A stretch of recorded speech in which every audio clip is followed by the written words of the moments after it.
Բարև ձեզ։ Այսօր տաղավարում կզրուցեմ ռեժիսոր Վահրամ Մխիթարյանի հետ։ Նա Լեհաստանից է եկել Հայաստան ցուցադրելու իր նոր ֆիլմը, որը պատմում է Լեհաստանում պահվող Սկևրայի ավետարանի մասին։ Բարև ձեզ, պարոն Մխիթարյան, շնորհակալ եմ, որ հյուրընկալվեցիք մեզ։ Բարև ձեզ։ Պարոն Մխիթարյան, ինչու հենց Սկևրայի ավետարանի մասին եք որոշել ֆիլմ պատրաստել։ Օրինակ Լեհաստանում գիտեն Լվովի ավետարան, օրինակ գերմանացի գիտնականները ասում են Լեմբերգի ավետարան, ինքը եւ երբ որ որոնում էինք նաեւ հետքերն էինք փորձում գտնել կատալոգների մեջ, բարձրացնում է երբեմն ինքը գրվում Գրիգոր Մլիչեցի, գրվել է երկու Մենաստաններում, Սկևրայում եւ Մլիճում, Կիլիկյան թագավորության, Կիլիկիայում, Հայաստանյան Կիլիկիայում։ Ապրել եմ, կրթությունը ստացել եմ Հայաստանում, ավարտել եմ բուհը եւ ինչ որ որոշ ժամանակ գնացի ուսուցանելու Լեհաստանում, եւ ասում են այնտեղ երկար մնացի, այտենց կինս Լեհա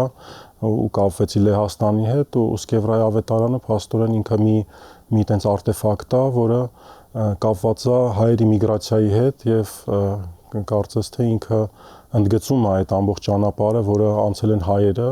հասնելով այդ Կիլիկյան Հայաստանից գալով դեպի Լեհաստան ու ինքը Սկևրայի ավետարան բացի նրանից, որ ինքը ավետարան է եւ ունի այդ արժեքը հոգեվոր, ռելիգիոս, նյութական, ինքը նաեւ ունի հետևում դա այդ տրադիցիան կա ձեռագիր գրքերի, որ ունի հիշատակարան, մաս, որը վերաբերվում է զուտ ճամփորդությանը գրքի ու ինքը ունի 8 հատ այդ հիշատակարանները, որոնցից մենք իմանում ենք որոշակի մի մասը այդ ճանապարհի անցնելու եւ ֆիլմն էլ ինքը, ասենց ասենք բնորոշում եմ, չգիտեմ, այդեն ժանր երևի չկա, ինքը ֆիլմը հիշատակարան է դառը, այտենց կոլոֆոն, ֆիլմ կոլոֆոն, երբ մենք փորձել ենք լրացնել որոշակի ինչ որ մասը այդ սպիտակ էջերի։ Այսինքն ֆիլմը պատմում է եւ հայկական համայնքի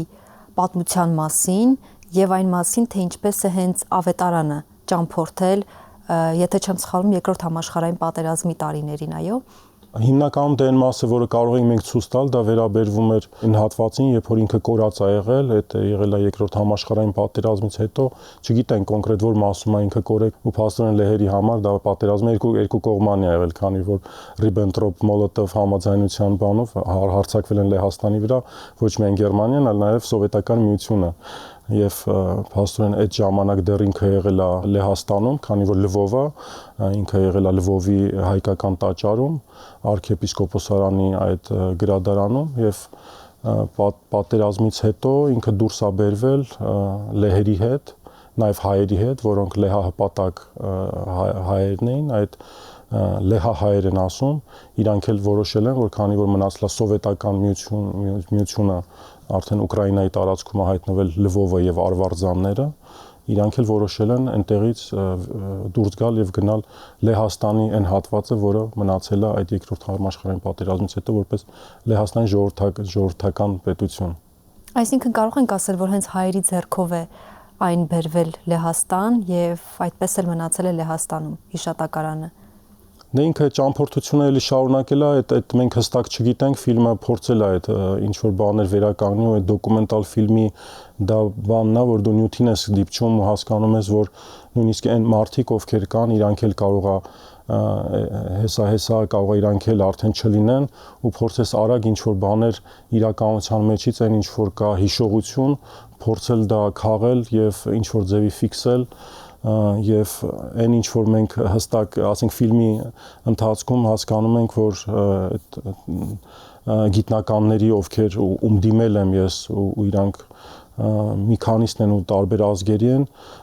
Քշիշտոֆ Ստոպկան, ինքը որը Կրակովի Յագելոնյան համալսարանի պրոֆեսոր է, իր հետ գնում ենք այդ Տինեսի վանքը, դա Կրակովի արվարձաններն է եւ այնտեղ պարզվում է, որ ինքը ավետարան եղել է 40 տարի պահվել է Տինեցում, պատերազմից հետո մի վանականի անկողնու տակ եւ դրանից հետո էլի ճամփորդություն ունեցել, բայց դրա մասին ոչ ոք չի իմացել եւ թաքուն են պահել այն պատճառով, որ խուզարկություններ էր լինում, այսինքն դա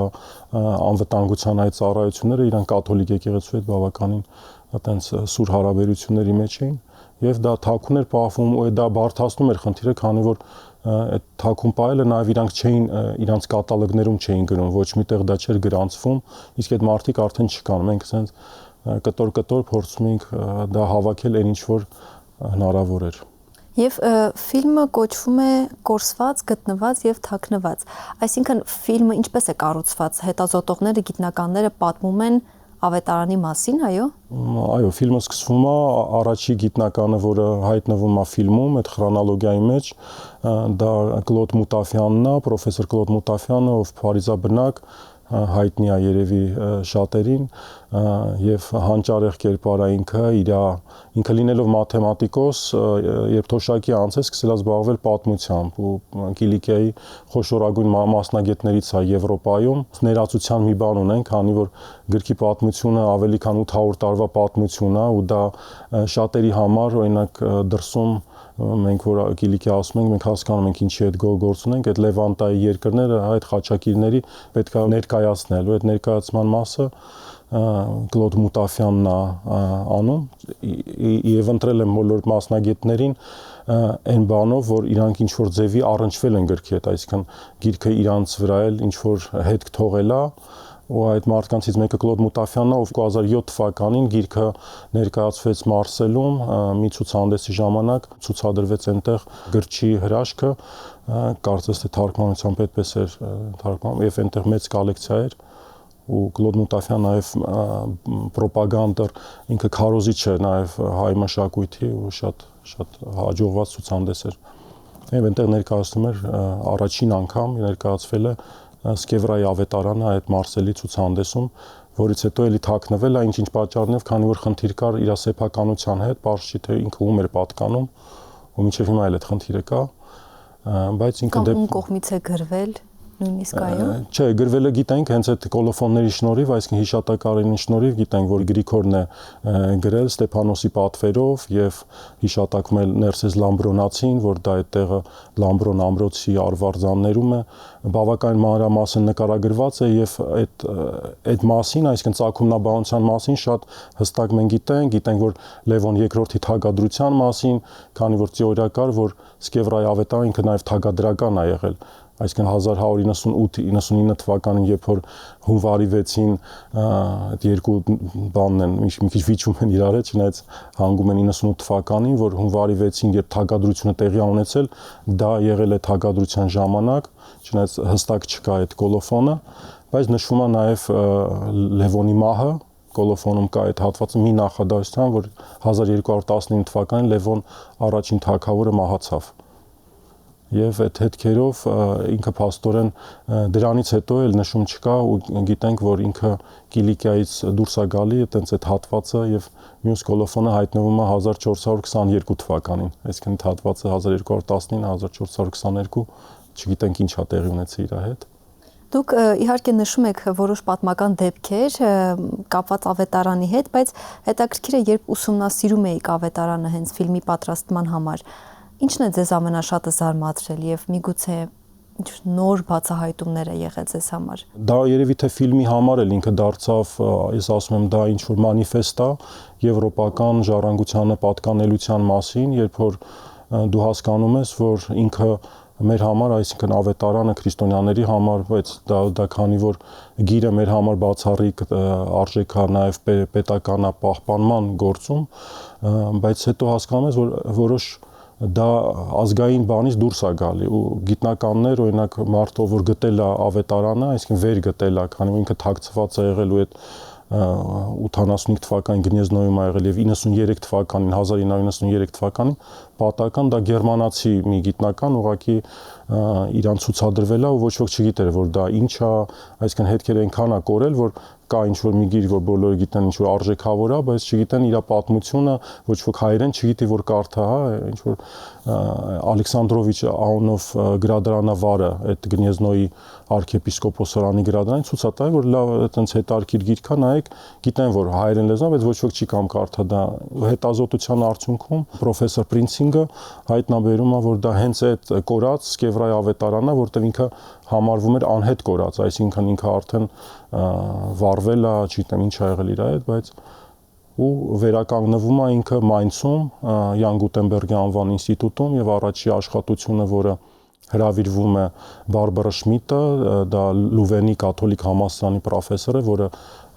հրաշալի գիտի հայերեն գրաբարի մասնագետ է եւ ինքը թարգմանում գերմաներեն լեզվով բոլոր կոլոֆոնները։ Այս ավետարանը եւ նաեւ ձեր ֆիլմը ներկայացնում է նաեւ մի հիմք, թե օրինակ ինչպես կարող ենք հասկանալ նաեւ հայ համայնքը երբ է տեղափոխվել Լեհաստան, օրինակ որ թվականներին է հաստատվել այնտեղ, ինչ կարող եք պատմել նաեւ այս մասին, ինչ տեղեկություններ կարող եք հայտնել։ Բացահայտումներից կարող եմ ասել, որ գիտեմ Քշիշտոֆ Ստոպկայի, որ ինքը ֆիլմի ընթացքում բացահայտեց դա ու դա Ղրիմում ապրող Թերեզա Սարգսյան, եթե չեմ սխալվում, իր աշխատության հիման վրա ինքը իրան դա օգնեց, որպեսզի հասկանա, որ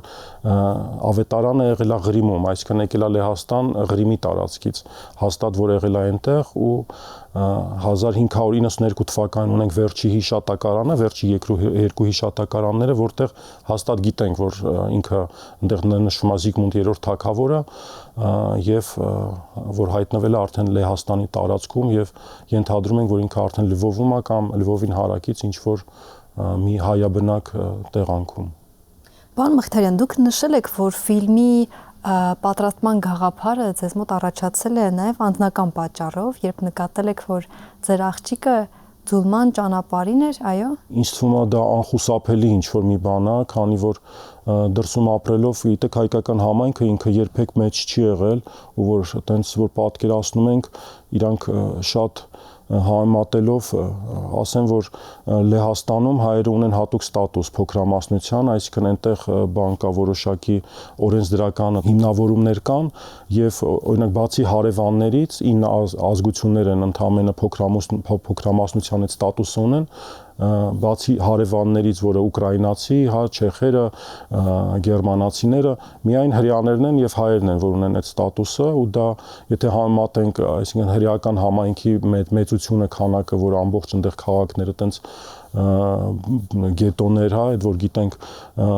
շատ մեծաքանակ էր, հայերի թիվը միշտ եղել է շատ փոքրաթիվ, բայց իրանք եղել են շատ ազդեցիկ, իրանք զբաղվել են առևտրով, բայց այդ առևտուրը ինքը եղել է միշտ կապող օղակ է եղել արևելքի ու արևմուտքի միջև, իրանք իմացել են լեզուներ, իրանք եղել են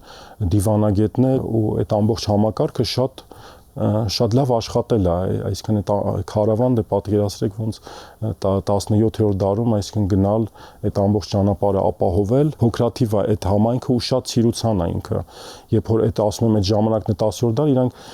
հիմնված էր դա այդ կրեսիան իրանք ասում, կրեսիա այսինքն ծայրամաս եւ այդ Լվովն էր, Կամենես-Պոդոլսկ։ Իսկն կարող ենք ասել ծրված էին տարբեր քաղաքներում։ Մինչև պատերազմը հայերը գտնվում էին շատ կոմպակտ տարածքում էին գտնվում, դա Լվովն էր եւ իր հարակից շրջանները Ստանիսլավով, հա, որը հիմա Իվանը Ֆրանկիվսկն է, իսկ երբ որ պատերազմից հետո իրանք փաստորեն դարձան ցիրուցան ամբողջ Լեհաստանով մեկ ու այդ դա ասիմիլյացիայի մի մեծ կրկնա այտենց ինչ որ մի process սկսվեց, չնայած արդեն դա կաթոլիկ հայերն էին, իրանք էլի լեզուն չգիտեն, բայց որպես կոմպակտ իրանք մշակութային այտենց միավոր պահում էին, հա, այդ իրանք ինքնությունը, իսկ այս դեպքում արդեն իրանք դարձան շատ մասնատված եւ նույնիսկ իրար այդ խառը ամուսնությունների նաեւ պատճառով ու նոր միգրացիան հիմա որոշակի նոր շունչ է հաղորդում այդ ու դա միշտ է եղել, այսինքն այդ փոխանակումը ու կինս քանի որ լեհա, այսինքն տանը խոսակցական լեզուն ու բնականաբար այնտեղ հայկական դպրոց մենակ Իրակնորյա հա նկատում եմ ու ֆիլմի դրդապատճառ վերադառնալով ձեր հարցի այդ սկզբին մտածում եմ որ լավ կլինի ինչ որ մի բան նկարեմ, որը մի թեմայի կպնեմ, որը միգուցե Իրանը ինչ որտեղ ուղեցույց լինի եւ ինչ որ պատասխանատվության որոշակի զգացողություն է ու հիշում եմ առաջին նկարահանման օրը միասին ենք մտել Ատենադարան, առաջին նկարահանումը այդպես պատկերացնում եմ որ իր հետ պետք է անեմ, չնայած ֆիլմում դա չկա իհարկե։ Եվ ինչ սպասելիքներ ունեք հանդիսատեսից։ Ես գիտեմ, որ արդեն ցուցադրվել է ֆիլմը։ Ցուցադրել ենք Լեհաստանում առաջին անգամ, դա եղել է Վարշավայի ազգային գրադարանի շենքի մասնաճյուղից մեկում, ազգային գրադարանը ինքը ներառում է իր մեջ նաև արխիվը, այդ բոլոր ձեռագիր ամբողջ հարստությունը կուտակն ոնց է Մատենադարան եւ ազգային գրադարան ինքը մի մարմնի մեջ է եւ որտեղ եւ պահվում է բնօրինակը, այո, ավետարանը։ Որտեղ եւ պահվում է բնօրինակը, ինքը որպես դեպոզիտ 2006 թվականին հանձնվել է ազգային գրադարանին եւ ինքը էլի չէր ցուցադրվում ու առաջին անգամ 2024 թվականին, երբ վերանորոգվել է այդ պալատը, որը պատկանում է ազգային գրադարանին, Կրաշինսկիների պալատ է կոչվում կամ Ժեչի Պոսպոլիտայի պալատ, հանրապետության պալատ, ու այնտեղ միայն էքսպոզիցիան այնպես են կազմակերպել եւ դա Տոմաշ Մակովսկին է, որը ազգային գրադարանի տնօրենն է եւ որը մեր ֆիլմի վերջում հայտնվում է, այնտեղի էքսպոզիցիան փաստորեն դարձավ ավետարանի առաջին անգամ Լեհաստանում ցուցադրվելու 1930 թվականից այս կողմ ինքը երբևիցե չի ցուցադրվել ու այդ որ մտնում եք պալատը, ինքը առաջի այդ ամենահինավուրց այդ ձեռագրերը, Սուրբ Մաքսիմիլիոս վանքի ճաշոց ձեռագիրը, որ 8-րդ դարի անգլոսաքսյան ամենատարեց ձեռագիրն է, կամ Սուրբ Բրիգիտայի հայտնությունները, որը շվեդերի համար ամենաթանկարժեք ձեռագիրն են, եւս մի քանի եվրոպական ձեռագրեր, եւ այդ շարքում կտեսնեք այդ Սկևրայի ավետարանը, որը կարծես թե ինքը արդարացիորեն հայ մշակույթը բերում է, տեղադրում է այն շարքում եվրոպական ժառանգության եւ քաղաքակրթության, որտեղ մենք հաճախ երբեմն լսում եմ այդ հարցադրումը, ասում եմ որտեղ է մեր տեղը, այսինքն իմ համար դա ակնհայտ է նույն Կիլիկիայի թագավորության այդ ամբողջ պատմական այդ ժառանգությունը ցուցատալի, որ այնքան սերտ կապեր են եղել Եվրոպայի հետ, որ ուղղակի անբաժանելի է իրանց մեր մշակույթը ամբողջ եվրոպական պատմությունից։ Պաստորեն կարող ենք ասել, որ ավետարանի ներկայացումը, ինչպես նաև այս ֆիլմի ցուցադրումը եւս մեկ անգամ ի ցույց է դնում Հայաստանի, Լեհաստանի եւ ինչպես նաև Եվրոպայի հետ միջմշակութային կապերը, համագործակցությունը, որը հետագայում նույնիսկ կարող է խորանալ։ Խորանալու համար երևի մեջբերեմ ֆաքսիմիլները, քանի որ կար մեծ խնդիր կապված այդ սեփականության հետ եւ կարդինալ Գլեմփը, ով որ այդ ժամանակ հովապետն էր Լեհահայ այդ կաթոլիկ համայնքի, որոշեց պատրաստել 5 ֆաքսիմիլ, այսինքն կրկնօրինակներ շատ ճշգրիտ գիտաշխատողների համար, այսինքն բոլոր այն թերությունները, որը պարունակում է գիրքը, որտեղ վառված ճմրթված կամ ինչ-որ թերի բան կա, այդ գրքի մեջ, այդ պատճենների մեջ տեղադրված են եւ իրանք մեկը նվիրվեց Հռոմի Պապին, մյուսը կաթողիկոս Գարեգին II-ին Մատենադարանում կա մեկը եւ Լեհական համայնքի մոտ էլ նաեւ մեկը ցուցադրվում է լեհահայերի ժառանգության եւ մշակույթի հիմնադրամում իրենց ցուցադրության մեջ։ Մենք հույս ունենանք, որ ի վերջո բնօրինակը ինչ որ կարճ ժամկետով կարող ենք նաև Հայաստանում տեսնել։ Ասացիք, որ կրկնօրինակը կա Մատենադարանում։ Կա, եւ ֆիլմի ցուցադրությունը, երբ որ եղավ 3 էր ցուցադրությունը Մատենադարանում, եւ դա շատ խորհրդավոր էր մեր համար, քանի որ առաջի ցուցադրությունը դա այդ վայրում էր, որտեղ պատկերացրեք ֆիլմը մարդիկ նայեցին, հետո տնօրենը ազգային գրադարանի, որ ներկա էր եւ ֆիլմում էր ինքը կար, հրավիրեց բոլորին ներքև ու ցուցադրեց այդ ասեն հերոսին ֆիլմի եւ հիմա էլ որ ցուցադրեցինք այստեղ Արա Խզմալյանն էր ներկա, Դանիելյանը, փոխնախարար եւ էլի այդ ֆաքսիմիլը կար ու մարդիկ էլի հնարավորություն ունեն տեսնել ու փաստորեն այդ որ ասում ենք միջպետական կապերը փաստորեն դրա շնորհիվ այդ ֆաքսիմիլների կարող ենք այդ պատմությանը ծանոթանալ լինելով տարբեր մասերում եւ ինքը ասեմ որ ավետարանն էլ կենթանի գիրք է, ինքը այս պահին կարծես թե մեզ էլ խրախուսում է այդ կապերի մեջ ու հիմա ավանդական է դարձել օրինակ այցելություններ Տիկին Ժաննա Անդրեասյանի մեծ պատվիրակություններ դեկտեմբերի մեջ 2025 թվականի եւ պատահական չէր որ հենց այդ պալատում էր այդ հանդիպումը եւ լեհահայությունը հայերը հավաքվել էին այնտեղ եւ հետո վարչապետը եկավ էլի այդ հանդիպումը եղավ այդ մասում միշտ բան է դա այտենց միավորող ինչ որ բան է էլի հանդիսանում այտենց շատ խորհրդավոր Շնորհակալ եմ հարցազրույցի համար։ Ես էլ շատ շնորհակալ եմ։ Ես զրուցում եի ռեժիսոր Վահրամ Մխիթարյանի հետ, կհանդիպենք։